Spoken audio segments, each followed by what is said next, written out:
Sagutin natin ang mga katanungan ito at isulat ang sagot sa papel. Ano ang mabuting gusto mo pero hindi mo magawa? Isulat mo ito sa journal mo. Bakit hindi mo magawa? Isulat ang dahilan kung bakit. Ano naman ang mga di mo gusto? Yung mga ayaw mo pero kusa mong ginagawa.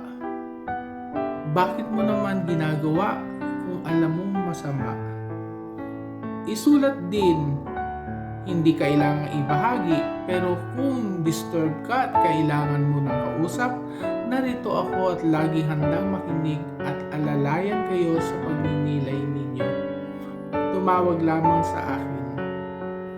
Ipagpatuloy natin ang kaunting katahimikan at isulat ang inyong reflection sa inyong journal.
May follower ako na nag-share ng dream niya sa akin para matulungan siyang i-analyze.